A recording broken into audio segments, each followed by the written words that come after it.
Hello,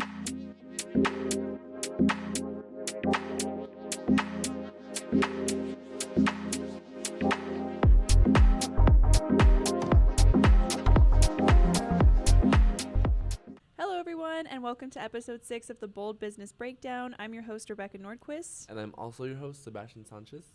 Just in case this is your first time listening, again, me and Sebastian are both marketing students here at NMSU, and we work at the FinTech Labs on campus, powered by New Senda Credit Union. Yes, we hope everyone had a great Thanksgiving break with their friends and their family, and now we're entering the Holly Jolly season. As you can see, we have Mr. Penguin here joining us for this month of December. And he also wishes you good luck on your finals.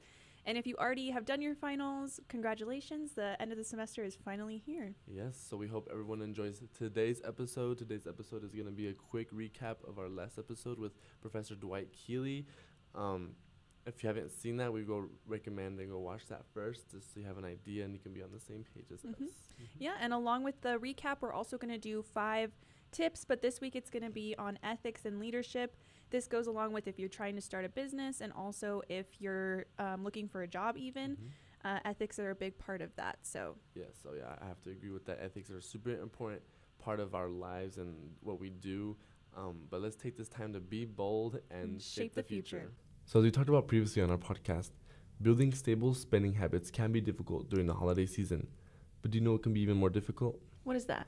Protecting ourselves from identity theft. You know, that is a really scary thing. I mean, we can get all the receipts, but sometimes, and specifically around the holidays, identity theft can happen right under our noses. Yes, Becca, it's really unfortunate. But luckily, our friends at New Senda Credit Union are offering a workshop called Identity Theft Solutions. If you have more questions on how to protect your identity and your finances this holiday season, the first session will be on Thursday, December 5th from 11:30 a.m. to 12:30 p.m.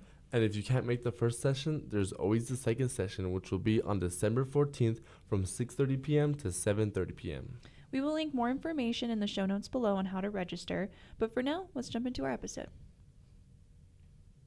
As we mentioned before on our last episode with Professor Dwight Keeley, a professor in business law, sports law, and personal finance as well, we learned a lot of things that when it comes to having a business, such as, the business structure, or the ethics, or one thing I took away really was talking about liability and limiting it. So I think it was Becca, right? You asked him when it comes to businesses, what are kind of things you can do to limit your liability, right? And one thing he said is like, don't do what you know is wrong. Like he said it made me laugh when going back.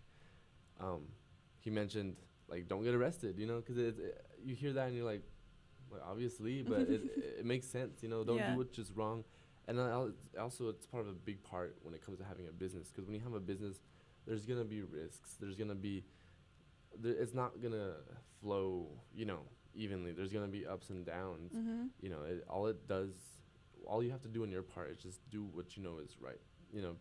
Not everyone is able to work with people. Not everyone is able to, structure a business, but that's what it takes about learning. I think people forget a lot of the times that some things in businesses is just, you just gotta think. Sit down. How are you managing your team? How are you managing what you do, So that was my main key takeaway, is just don't do what you know is wrong. Yeah. Don't get arrested, like he said, which I found really funny. So I don't know.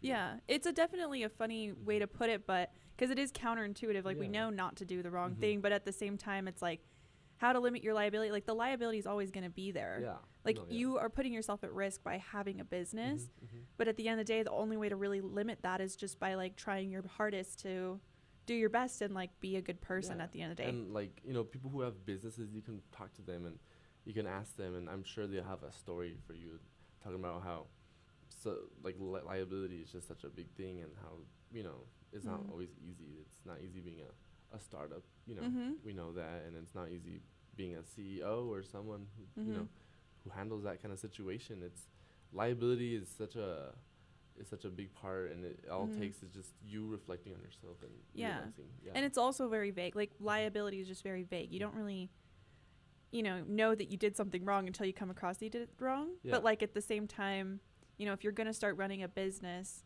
like the only way to really limit your risk is just by like doing things the right way, having somebody handle your taxes, having somebody handle things like that. Mm-hmm.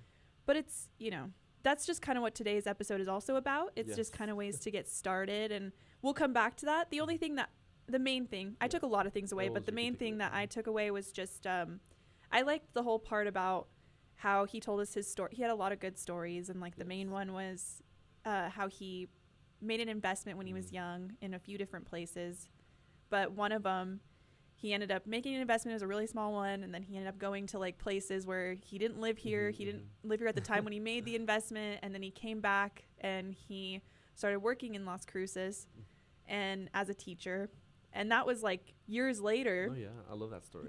And he came back and he ended up having, that share was El Paso Electric, which funds pretty much all of our electricity. Like every electricity bill that you have is most likely, if you're in town, it's from El Paso Electric. So I thought that was super cool. And it was a really good story. It was kind of an exclusive story too. I don't know if he's told it before to other students, but maybe if you heard it here first, but it was really like a story where it was really kind of like an eye opener. Like he's a professor who took a risk, to invest, and especially at such a young age, he was so open to doing that, and then turns out it was El Paso Electric, and now today they're such a big company, and he even tells us how like it's crazy how he even teaches a class at here at MSU. We have an El Paso electric room, and it's kind of like it's weird how the world works, and it always comes back around somehow.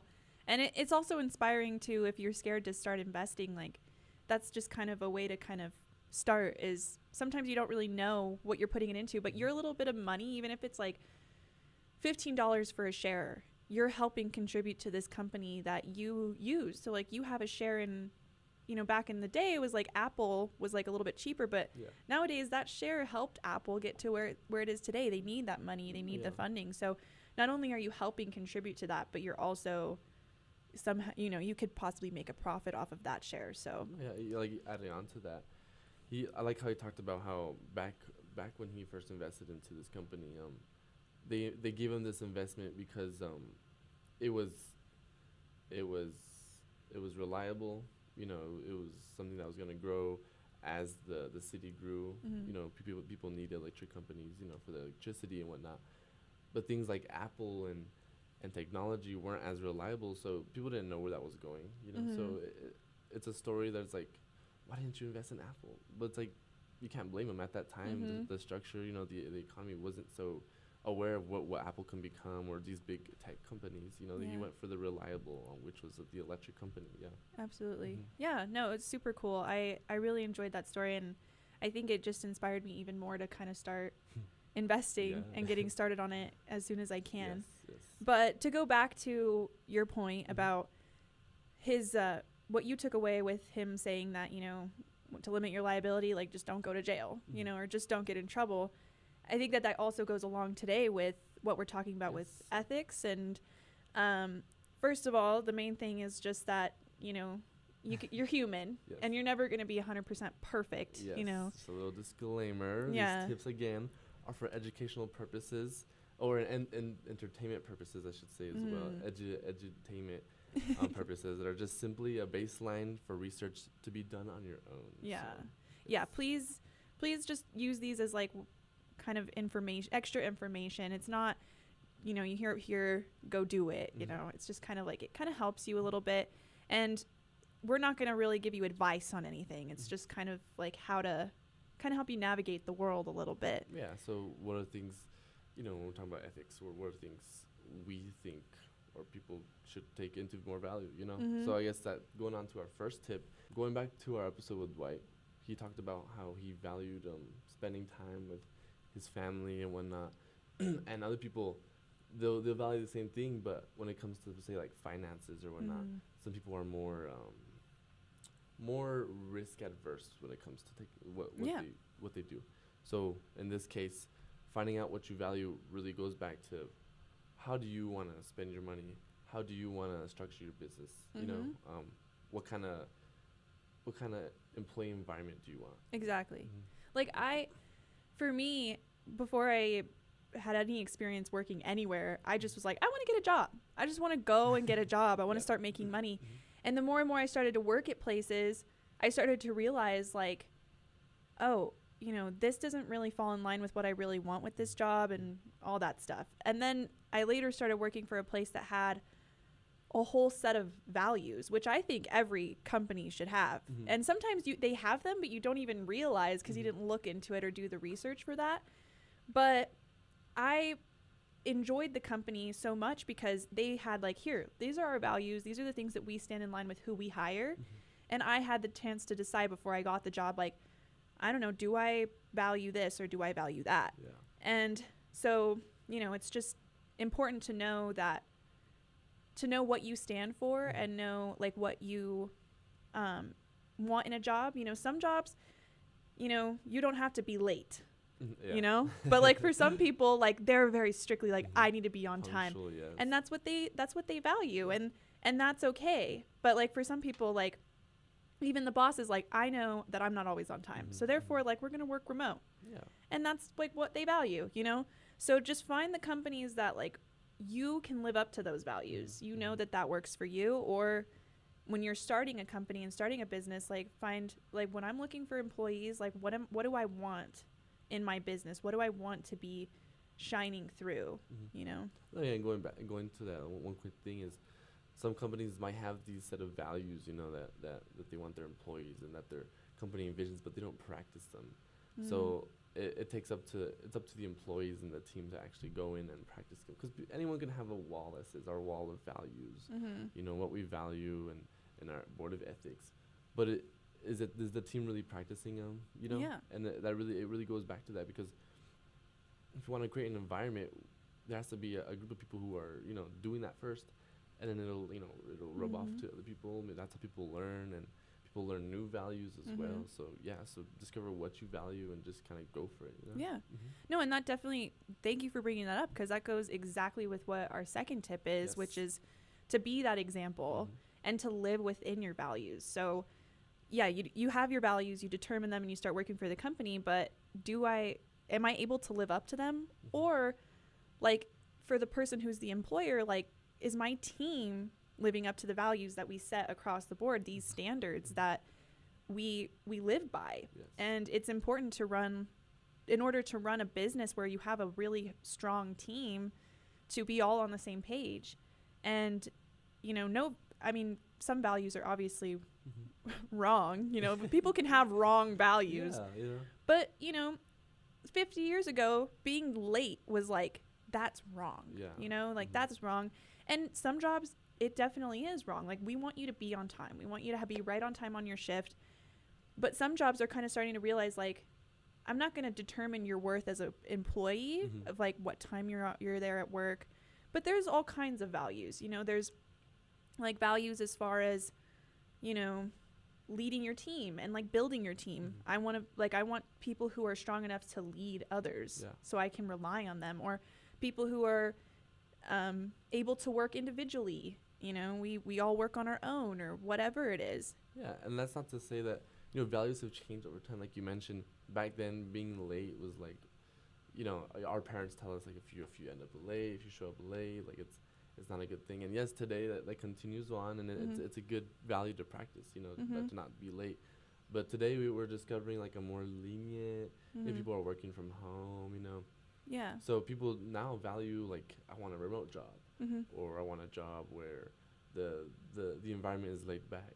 So you know, it really takes that. It really takes that, and especially in an environment where you want to set an example for others, you gotta be that example for the ones coming in. You know? Some people might come in and they're like, oh my gosh, like, I'm super late, or I'm not prepared, and then sometimes you gotta be like, telling them, like, it's okay, like, you know, we make mistakes, and you know, it takes learning from those mistakes, which leads us on to our next well, just one more thing I want to add to that, though. Like, if you do work at like a place where it's like you do end up valuing like being on time and being punctual, sometimes like I'm constantly on time. I show up. I know that I value this. Like, I value punctuality, and I show up every single day on time. Yes. That starts to set the example. It starts to like snowball, and like people start to realize like, oh, like I can't really get away with this because I have this other employee that like shows 110%. Now that you brought that up, I guess kind of reflecting on our own work environment. Like Becca, for example, she sets a really good example on being punctual and being on time and being prepared.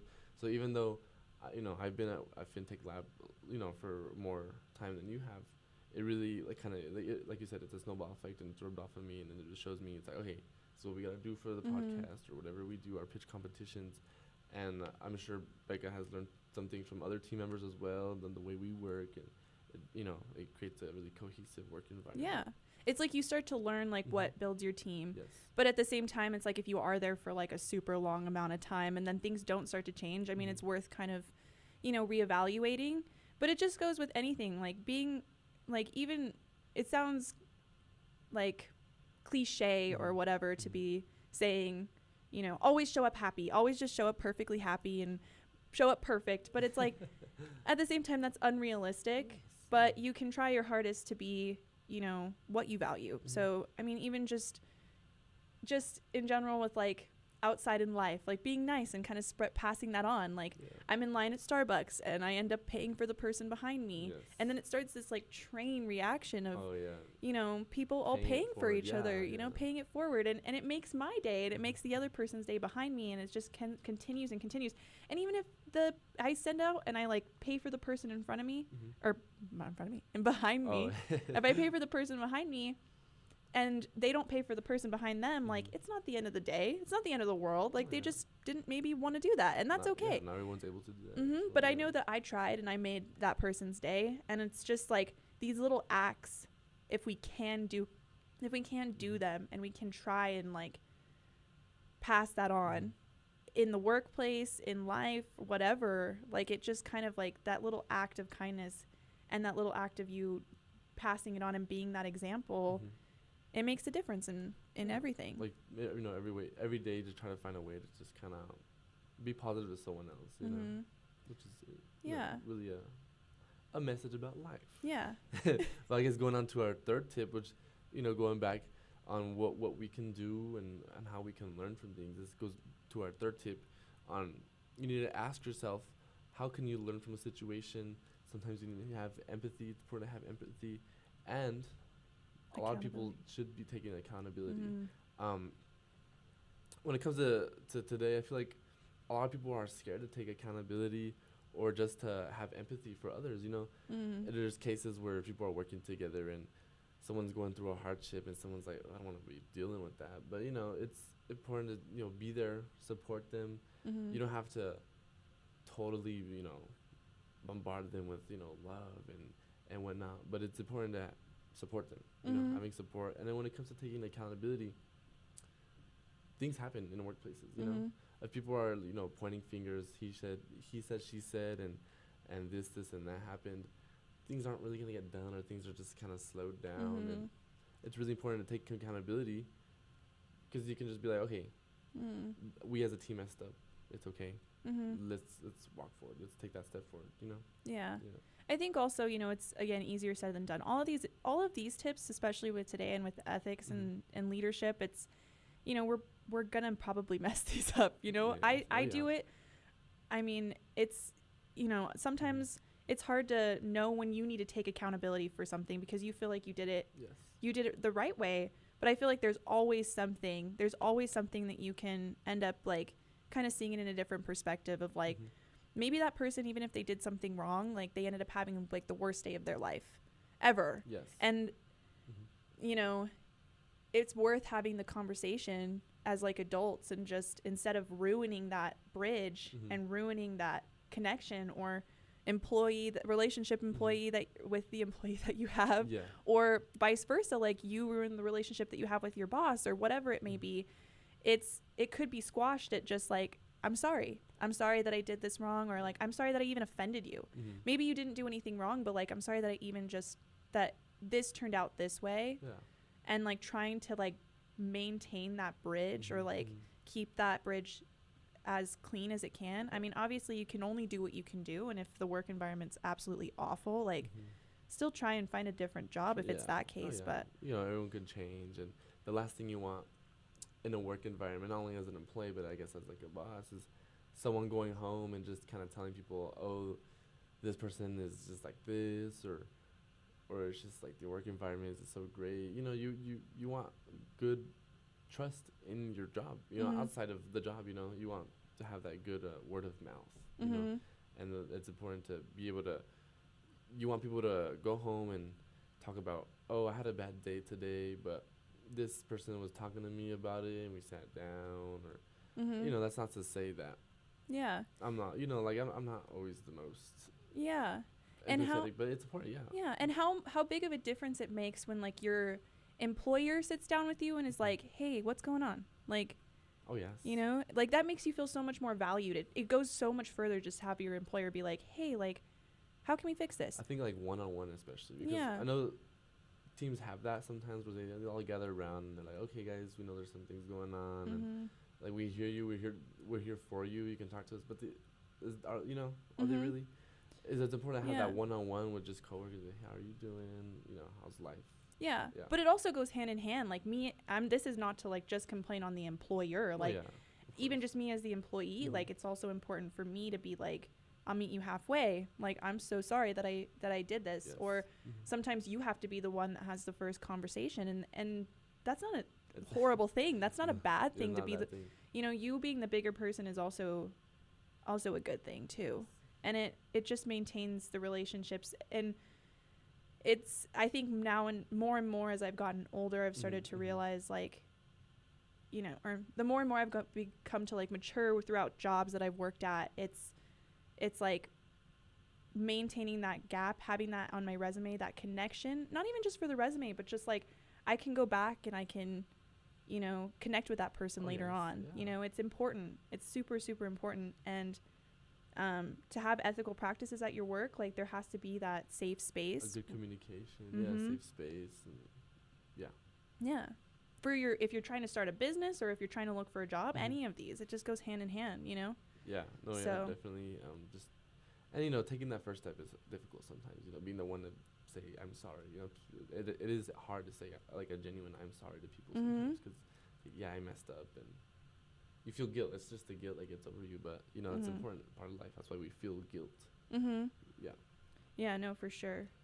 But this one is also, I think, super important as well. But we've heard in the past with people that we've interviewed as far as entrepreneurs and speakers that we've heard that have come to the school about like work-life balance and how it's really, really hard to, like, especially if you're starting entrepreneur, which is 100% understandable. You're working so hard to like get your business off the ground, start it up. But that doesn't mean that that's still not a fine line to walk on, is like stretching that.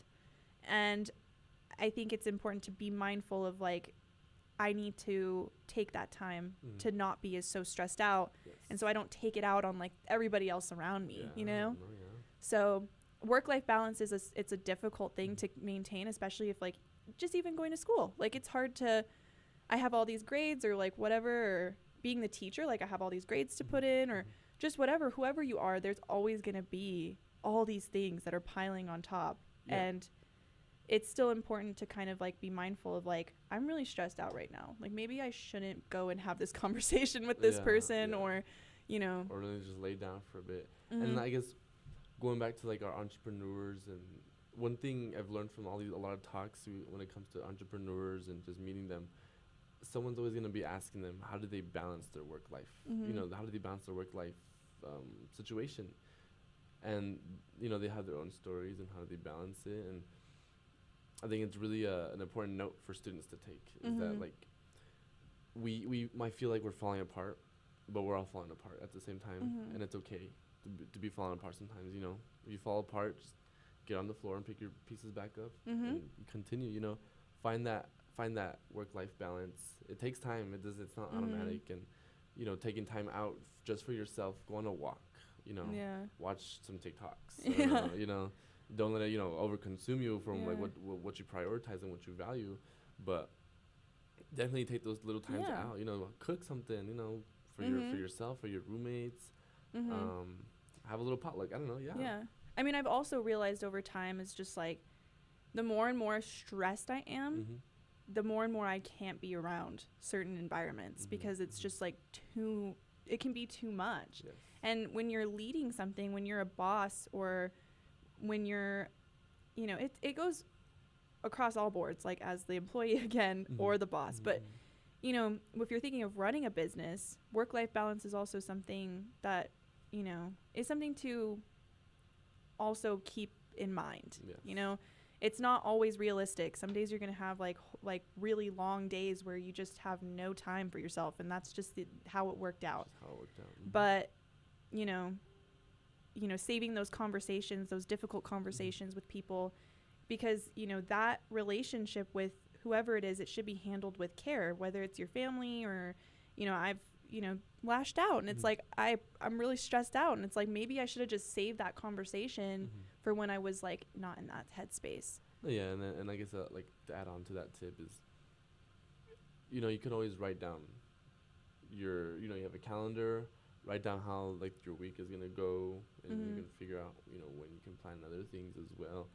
And like you said, taking that time to have that conversation is important, because sometimes we just need to sit down and like take a deep breath and realize, okay, right now I'm feeling stressed.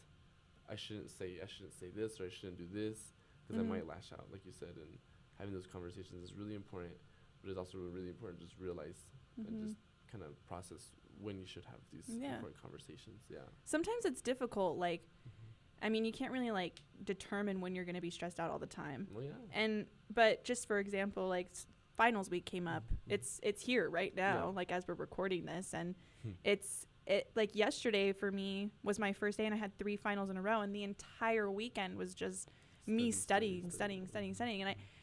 And I like I could feel myself being stressed and overwhelmed, and it's like, okay, I'm going to go study alone at the library. I'm not going to go get coffee with my friend right now.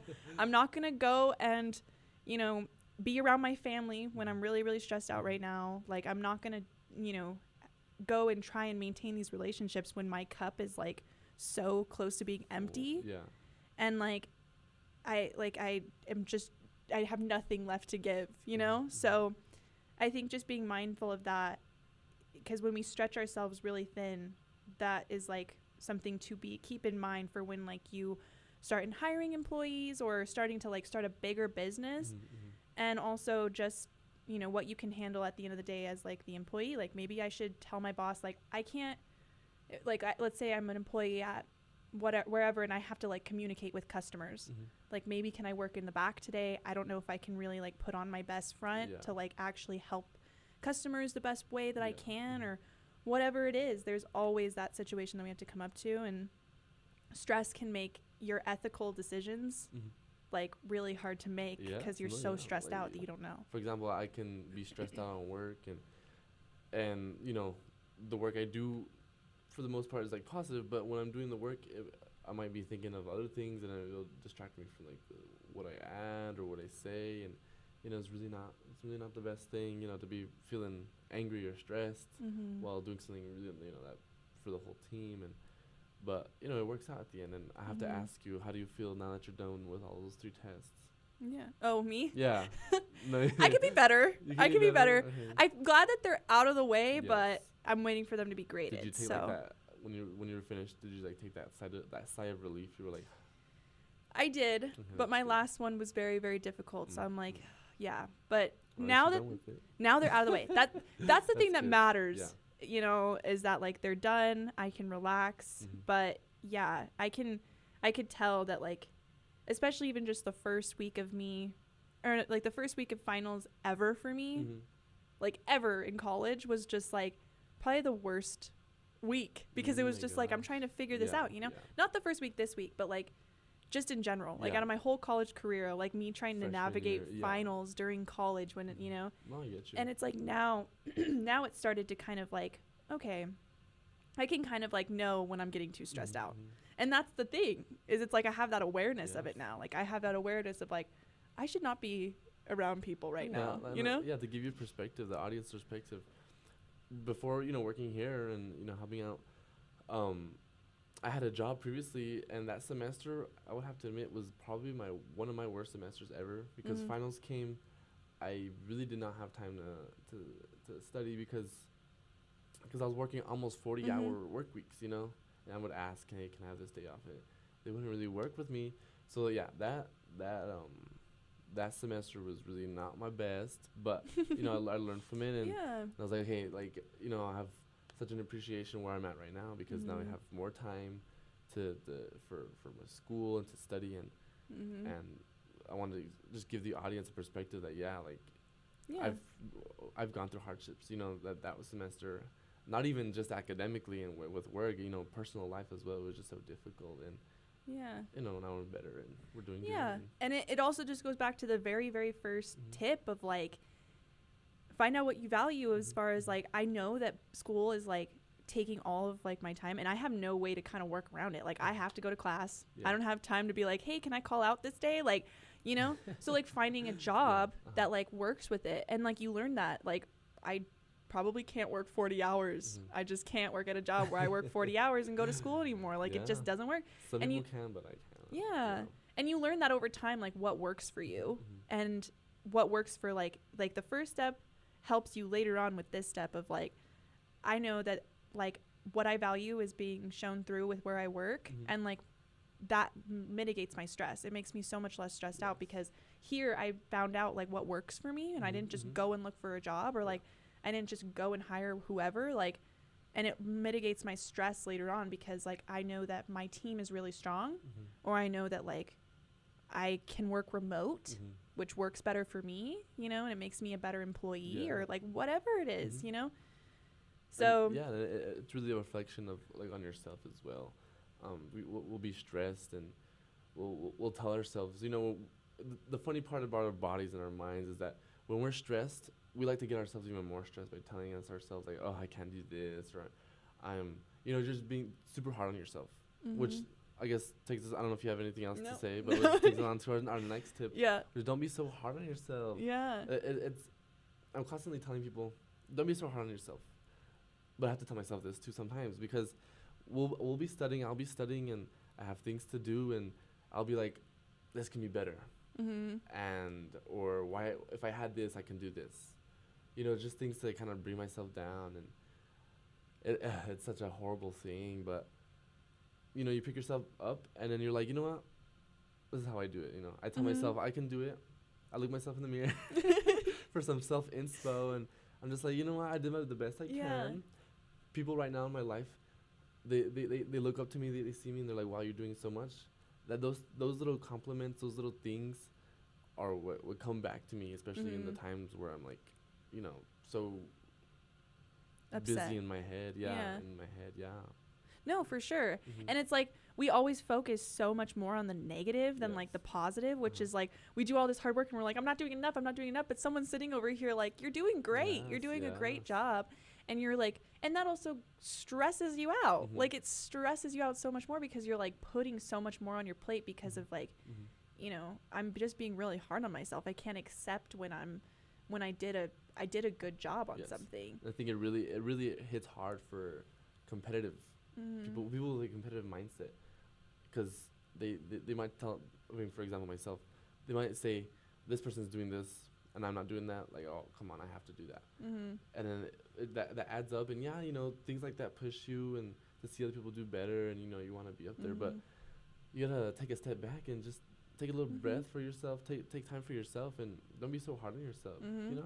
Yeah, and especially goes with like just today's episodes, especially like, none of these tips are here to make you feel horrible about yourself, or like, oh, I don't like always take accountability. Sometimes I don't always take accountability. Sometimes I don't like always think like, what could have affected that person's day, when I could more. Like, it's to kind of like be like, I could do this more. Like, sometimes I could be the bigger person. Sometimes I could be this. I could. But like, it's, at the end of the day, you're gonna be human, and you're gonna sometimes mess up, and that's also part of life, and like, that's okay. Like, it's about ethics, because I think that ethics is important. I think it's important to be like as great of a leader as you possibly can. But, you know, even like some of the greatest leaders that we look up to, like they make mistakes too. Yes. But, you know, Oh, yes. did you try your hardest? Like, did you try to like be Mhm. a good person? That's like way further than what most, Mhm. some people just turn out to be managers and they're just like, I just did it for the money, and they don't really care about how they treat their employees. And that's really like who it's trying to target, Mhm. is like, but at the end of the day, it's like, if you tried your best Mhm. and you really did what you can, like, then you're doing your best, Yeah, you know? that's not to say like you tried. All right, you tried something, you failed, and then you give up. But it's like pick yourself back up, try a different way. You know, people say the first mistake is just a mistake you made, but the second mistake is doing the same mistake you made in the first mistake. You know, sometimes you gotta mix it up a bit, see what works. If something doesn't work, pick yourself back up, and you know, find what works for you. You know. Yeah, and even back to the like manager that, you know, just got the job for the money and didn't really care. Like, they're also human at the end of the day too. And in that perspective, I can be the person that's just like, maybe they're just having a horrible day. Yeah, maybe they have a family and all they care about is just getting the money to support their family. You know, it's a lot of factors that just goes into things, and ethics is really. I'm glad that we're talking about ethics and like towards the end of this semester, December, because it really is like a reflection of, you know, life overall. You know, as business and students and what we do, just being ethical is super important. Just trying to be like the best person you can, and you can't, you're never going to be perfect. So, you know, just don't be hard on yourself, but at the same time, just be mindful of like, you know, I could have maybe handled that situation better. And guess what? You learn, so that the next time you're in that situation, you know, it's like, next time I'm going to be the bigger person. Next time I'm going to do it this way. And it just kind of it just inherently makes you a better person, because you're even just thinking about it. You're just reflecting and thinking about it, where most people just don't even do that. They just don't even do that. Some people are too afraid to even try in the first place. Yeah. How do you expect to be able to do something if you don't try, fail, get up, and then, you know, get better at it? You know, it's easier said than done. There's things that I've done, you know, we're just like, I don't want to do that because, you know, I just don't feel like it, or I'm not good at it. But, you know, at the end of the day, I don't really value so those sort of things, you know. I'll value another thing, and if the thing I value is something I'm not good at, then I'll get up. I can get up and continue get better at it. You know? No, for sure. So yeah, this episode was a little different. It wasn't like strict, or not strict. None of them are strict. None of them are ever strict. We're never trying to yell at you. Yeah, still do your own thing. Use this as research or whatever. Like, just go do your own thing. Yes. But this is just to kind of guide you. But I know that this episode was maybe a little different than what we usually do. And but it is important thing to think about, because, you know, our world does need strong leaders. Strong leaders, accountability, communication. It needs people that, you know, are able to be there for others. Like, we all are stronger when we work together. The power of we. The power of we. And that's not to say that not everyone has that leadership kind of the personnel to them, but everyone is able to lead themselves. You know what I mean? There's different kinds of leadership traits. You know, leadership. There's an expressive person. You know. Yeah. But it takes yourself to be able to push yourself. Yeah. And some of these might have sounded a little cliche.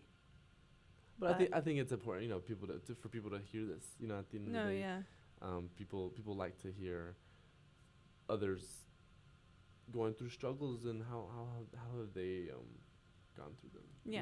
You know? No, for sure. Yeah, this is a pretty good episode. You know, we're talking about you know, life in general. No, me and Sebastian are human as well. Yes, so yes.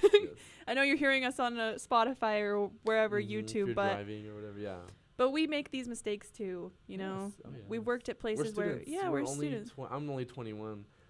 I have so much to learn. You know. Yeah, for sure. So this is just to kind of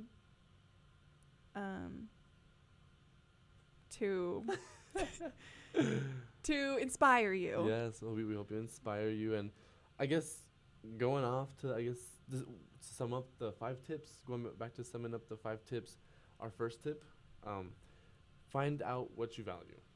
Our second tip is be the example for others.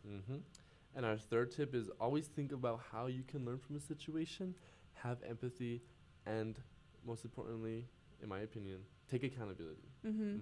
Fourth, And make sure to take care of yourself too. So work-life balance. and going on top of that, don't be so hard on yourself. Things happened. Mm-hmm. Do your best. Yeah. People say, yeah, do your best. And so with our podcast tradition, we usually play a game on these reflection episodes, me and Becca. So today we're gonna play a game of Would You Rather. Except the twist is we asked ChatGPT to give us today's episode having to do with ethics, and last episode to give us some ethical Would You Rather scenarios. Yeah. This is definitely something To consider. pick your brain and consider. Yes. Yeah. So I guess I can go first. Yeah, you go first. And my question to Becca. Okay, Becca. Would you rather tell a small lie to avoid hurting someone's feelings, or tell the harsh truth and potentially hurt them? I think I would probably rather be honest. I think that's the best. Honesty is the best policy. I think there's a way to frame it, and if they get offended, like, I can't really control that. I can only control how I give them that answer. And I think it's important to tell them how I truly feel, even if it's, difficult to say, or, you can always say things in a kind way. Yeah, you can always frame it. I mean, your friend, you know how they would react. So it's important to don't even just like sit down, think to yourself, how should I tell them, and then tell them. Don't be like, oh yeah, this happened. I think that the strongest friendships are the ones where you have those uncomfortable situations or conversations. You gotta have those conversations where I heard this, or I'm wondering about this, or can you talk to me about this, and Well, and I was just gonna say that, like, you also want to have friendships where, like, you can have that space to be like, hey, dude, like, we're really good friends. I still really care about you. I'm not trying to offend you in any way, but this is just how I'm feeling about this. And they don't, like, totally, like, brutalize your friendship and just be like, no, we're not friends anymore because you were honest with me, Like, that's also the other end of it, is it's like, yeah, it's like, would you rather lie to them or be honest to them? But, like, do you feel safe to even, like, be honest with them? Because, that's also something to consider with being friends with that person, is like, am I able to even tell you the truth? Or I mean, I would feel like you want friends who are your friends because of who you are. That's how we usually, our friends are people we make connections with. So if you want to strengthen that connection, and you want to have those conversations, those deep conversations, and I mean, in this scenario, it's a small lie, so it probably wouldn't even hurt them so much. But even just as a job too, like, this doesn't even just have to be like a friend. Like, did I do something wrong at work? Like I should probably tell them the truth, even if it's, especially with my friends. But also, like, another big thing is, like, if I ever do something wrong at a job, I feel like guilty, and I feel like I have to be like, hey, I messed up. I'm not gonna just hold this in, like, because I don't want it to come back later and bite me in the butt, or be a domino effect, and it can, like, this small thing ends up impacting this thing, and it's like, oh, you lied about it, so you thought you had it or something. Yeah. I mean, it's cliche, but it's just better to just tell the truth. It saves your skin later. It just does. Have accountability, one of our tips. Yeah, exactly. So then this one's mine for Sebastian. Okay. But would you rather witness a close friend committing a serious crime but promise to keep it as a secret, or reporting your friend to the authorities for the crime they committed, jeopardizing your friendship and potentially causing significant consequences for them? That's a heavy one. I would say that's because, let me think. I gotta think. Okay, I think, me personally, ethically, my values, my morals, I would report them for illegal activities as much as I'm sure my friends would do the same for me. Yeah. Because at the end of the day, when it comes to your friend doing, like, an illegal activity, right? Do you even want to be their friend at the end of the day after that happened? Yeah. So I feel like it's better to, if they commit what they commit, you got to be like, oh, you you gotta face the consequences for this, Mm-hmm. and it really shows them as well. If they're willing to commit this, what can they do to you?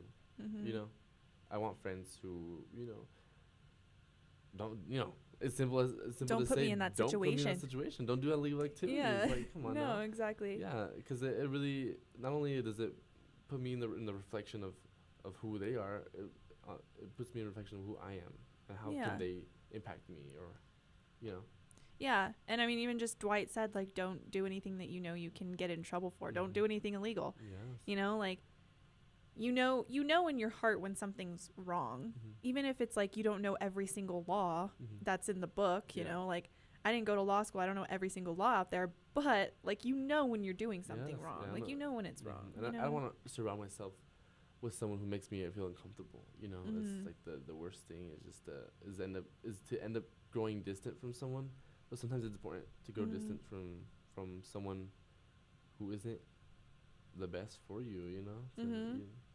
Yeah, and like, I feel like sometimes as like even when I was like a teenager and stuff, like, I had friends that I just didn't even really think about it. Like, I just had like a friend, Yeah. and as I got older, like, again, it's the same as like a job. Everything, it's like, it could be a job, it could be a friendship, it could be a relationship that you're in, it could be anything. Yeah. And it's like, do I want to work for somebody that is like stealing money from Embezzlement. doing embezzlement, like, or do I want to work for somebody who's or basically like having us as marketers go out and market like opioids, like what was happening during the opioid epidemic. Exactly, yeah. Like, asking yourself those questions, because it affects who you are. It affects who you flock with. Like, you are Literally. you are who you end up. What's the saying? The birds of the feather flock together. Yeah. So Yeah, like, you are, like, don't be the bird that flocks with illegal activity. I don't know. yeah, no, exactly. Like, Yeah. and there's nothing wrong with you for being like, I don't agree with that. I mean, a lot of the times you don't even know what's going on. Yeah. Like, you have no idea until you know. But like, yeah. it's definitely important to stand up for what you know and what you value. Yes. As in tip number 1 is like, I know I don't value that. And it's definitely like a culture thing as well. I think society has definitely made us scared to be honest with who we know, or who's done what, because we'll get penalized for it, or we'll be called a whistleblower or something. But I think it's important at the end of the day. It's be honest to not only others, but be honest to yourself as well. No, exactly. For my next one is, would you rather know the absolute unfiltered truth about every aspect of your life, no matter how painful or uncomfortable, with no ability to forget or change it, or live in blissful ignorance, completely unaware of any unpleasant truths about yourself or your life, but always questioning if there's more to your reality than you're aware of? That one's kind of a mouthful, but I think I would rather know the absolute unfiltered truth rather than just living in blissful ignorance. It would be nice to just like live in blissful ignorance, but like, I think I would rather be self-aware. Yes. And like, rather be like, okay, I can know, because it says on the second part, like, questioning if there's more reality than you're aware of. Like, always questioning if there's more out there. So like, you're still kind of questioning that, even if you don't, even if you live in blissful ignorance, you're still questioning, like, am I just living in ignorance, or like, what, Or you just can't change it. Yeah. Yeah, and I wouldn't want that. I would rather be like, I'm able to like be like, oh, I did something wrong. Like, I should go fix that. Or like, oh, this person messed up. Like, I should go and tell them. There's no ability to change or forget it. I know. So that's the scary part, is that you can realize something you've messed up on, but I guess you can't change it. But I feel like that's kind of how life is already. That's true. Like, you kind of like, if you do look around, like, you can see that there are these things that like we do wrong, and it's painful sometimes to accept it. But I'd rather do that. I'd rather live with the pain of like accepting that I saw something happen that went wrong, or like that I know something happened that went wrong, or like I did something, rather than just being like, I don't know anything. I have no idea. I have to agree on that. I'd rather just be aware of like the whole truth. I consider myself a pretty oblivious person at times, which is kind of funny. but it's nice to be unaware of what's going on, and just kind of. But it's also important to just know what's going on. You know? Yeah. I mean, in this scenario, we can't really change it. But if you're aware of what's going on, you can help impact others, or yeah. Yeah. I mean, there's nice things about, like, I mean, you have the choice between two right now in life of, like, I can try and, like, seek out every bit of, like, times of wrongdoing. Yeah, yeah. Or I can live in, like, oblivion, which I think it's a balance, you know.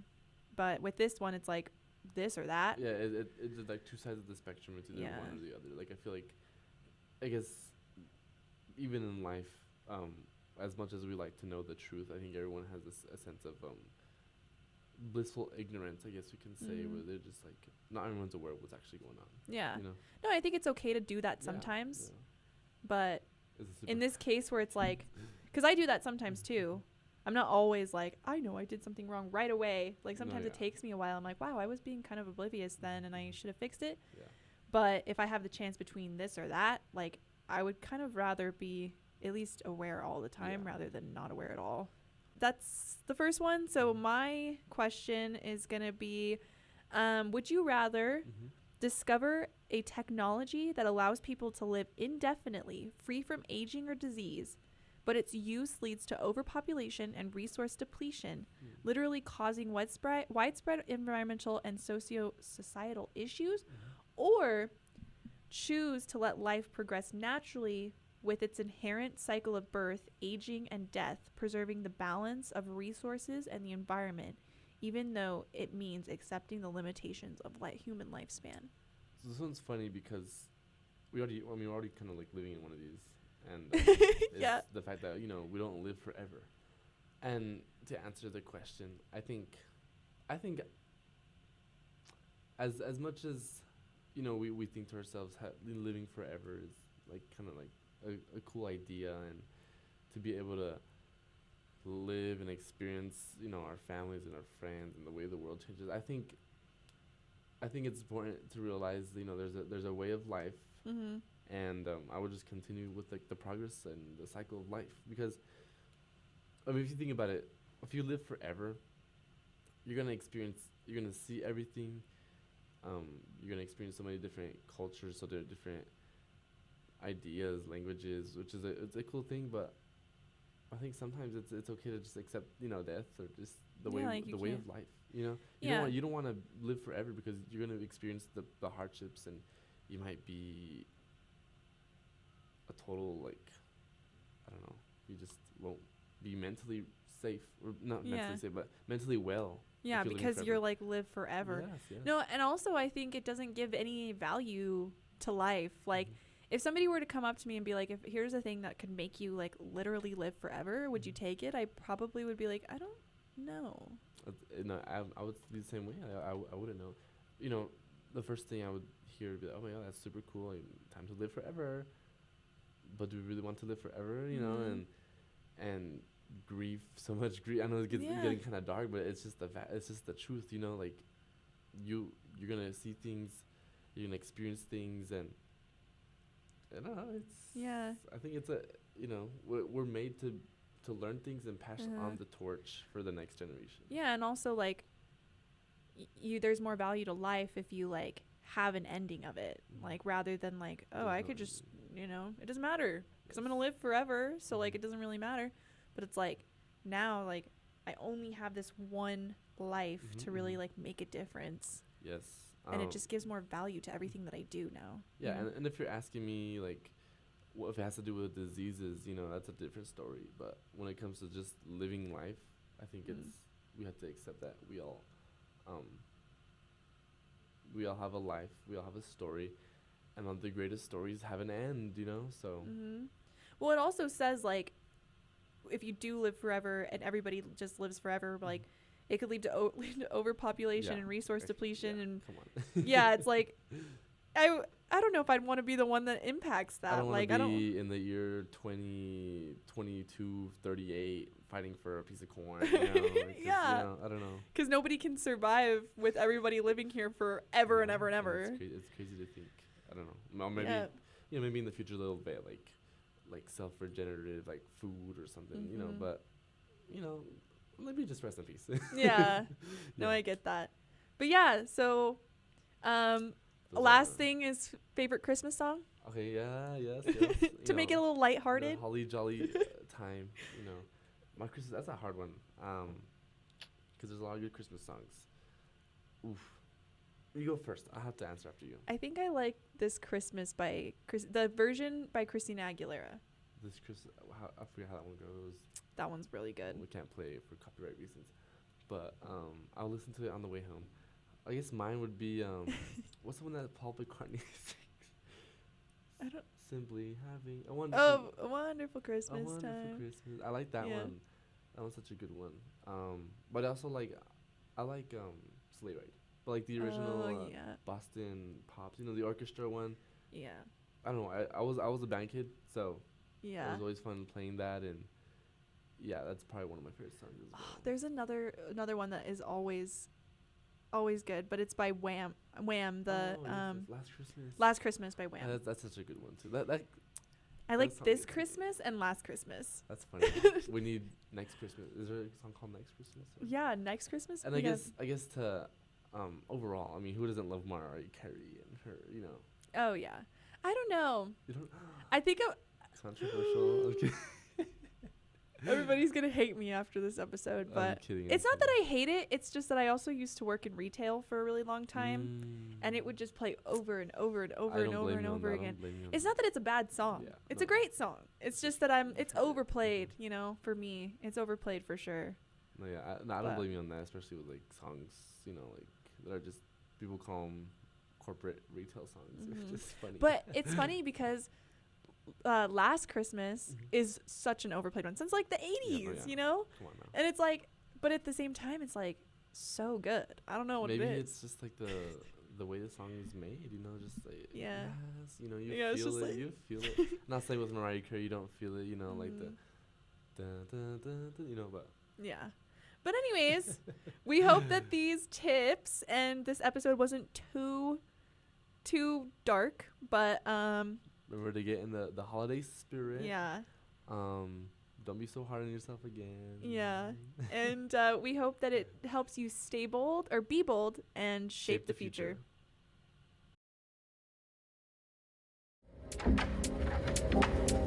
Oh hey, fancy seeing you here. Hope you make it to our next episode.